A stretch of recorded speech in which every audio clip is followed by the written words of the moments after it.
everyone. I'm Kat. And I'm Faith. Welcome to Gender Rebels TV. Hey. Hey, Faith, we have a listener question. Oh my gosh, that's awesome. Yes, this is sent in from Rainn. Rainn with 2 N's. Cool name. I like it very much. And Rainn is asking about the post-Pride blues. We are recording this. It is after Pride Month.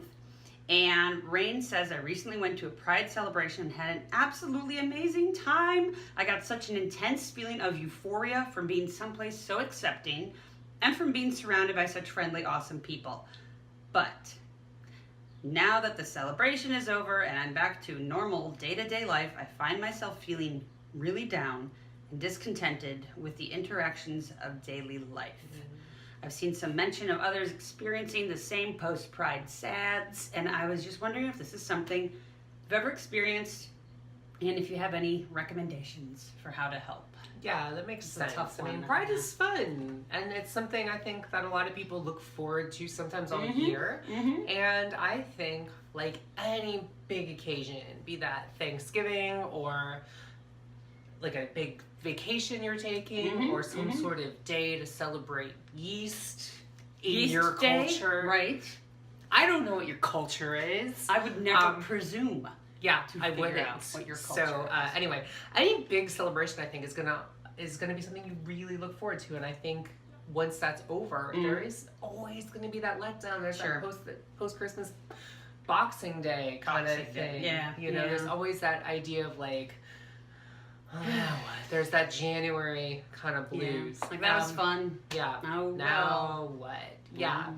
And I think that's normal with Pride, but luckily I think there's a ton of ways that you can kind of get that Pride spirit going again. And one of the things I would definitely want to point out is that you've got to remember that Pride is a party, and that's awesome, and it's a celebration of who we are, but it's also something that started as a protest.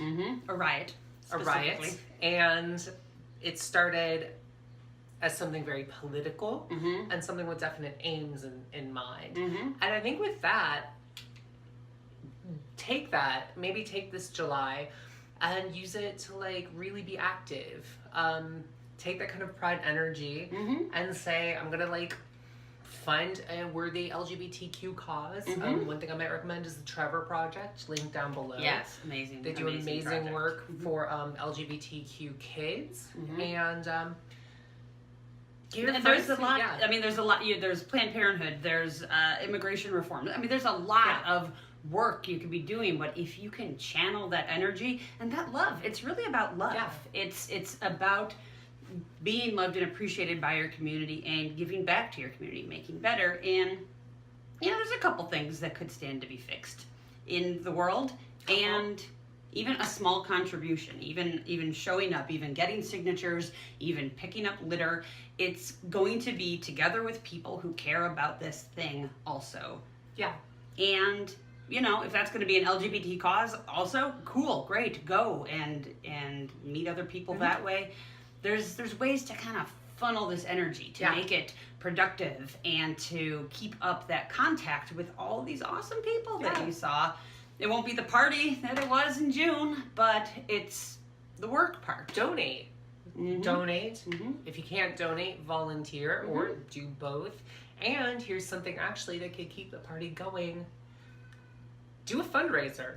Get your friends together. Have a party and turn that into a fundraiser for one of these great causes. It's like Kat said, there's like one or two things. There's a couple of things that could use a tweak today in our modern world.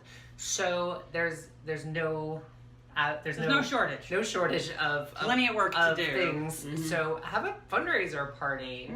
Get active, and I think that could totally help you kind of. Let's have July make it prouder month. And if you're apolitical, cool, people make whatever decisions are best for their lives. Talk to the Pride Committee. Get things moving on planning the parties next year. That's a bunch of volunteers in addition to some paid people.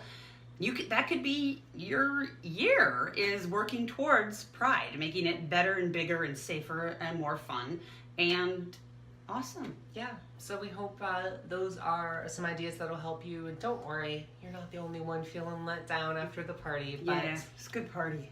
It's always a good party. It was such a good party. It is. Man, we spread it out over 2 weekends. Oh, it was so great. Yeah. Always very hot and sweaty, but it is. worth it. 100%. That's why I'm working on a secret plan for a new gay holiday in like October. An October TBD. gay all right. holiday. TBD. I'm working on it. I'm interested. All right. Anyway, thank you so much for the question. Thank you, Rainn. Thank you so much. Thanks everyone for watching. We'll see you next time. All right, everyone. Bye.